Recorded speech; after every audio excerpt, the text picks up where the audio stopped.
મેદાન રણ મેદાનમાં હાથી હોય છે, તરત ને તરત એનું નામકરણ કરી દીધું. જો યુધિષ્ઠિર આપણે ઈ હાથીનું નામ કરીએ છીએ અશ્વત્થામા. ઈ કોણ? તો કે અશ્વત્થામા. કોણ? અશ્વત્થામા. હાથીનું નામકરણ ત્યાં ને ત્યાં. બરાબર. અશ્વત્થામા છે ને, હા. પછી બાણથી એનો વધ કરવામાં આવ્યો હાથીનો. બોલો યુધિષ્ઠિર, અશ્વત્થામા મર્યો કે નહીં? બોલો યુધિષ્ઠિર, અશ્વત્થામા મર્યો કે નહીં?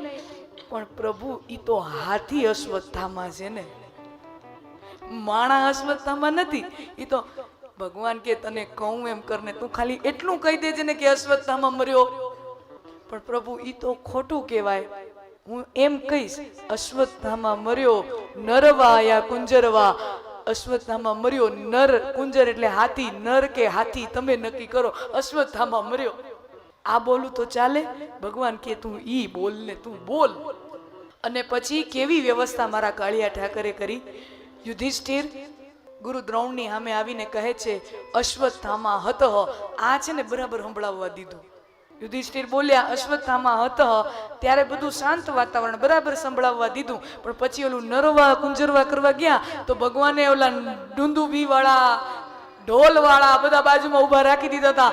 એવો શંખનાદ થાય, દુંદુબીનાદ થાય કે યુધિષ્ઠિરનું નરવા કુંજરવા દ્રોણના કાને પડ્યું નહીં અને દ્રોણ ઢીલા પડી જાય, પોતાના શસ્ત્ર ત્યાગી અને એ ફાયદો લઈ અને દ્રોણની હત્યા થાય, દ્રોણનો વધ થાય.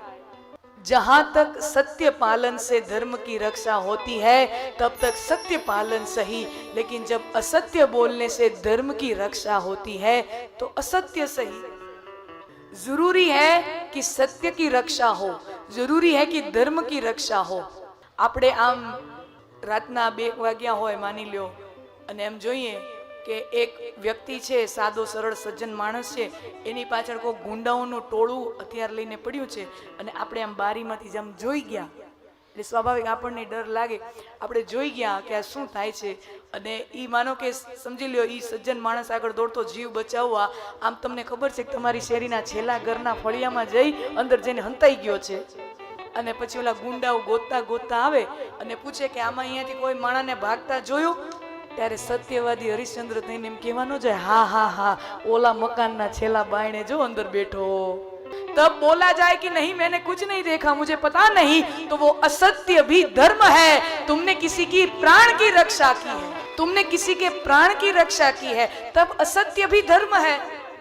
ભગવાને અમુક જગ્યાએ ખોટું બોલવાની છૂટ આપી છે. પેલું, ખોટું બોલવાથી ધર્મની રક્ષા થતી હોય તો ખોટું બોલવામાં વાંધો નથી. બીજું, ખોટું બોલવાથી કોઈના પ્રાણ બચી જતા હોય, કોઈનો જીવ બચી જતો હોય તો ખોટું બોલવામાં વાંધો નથી.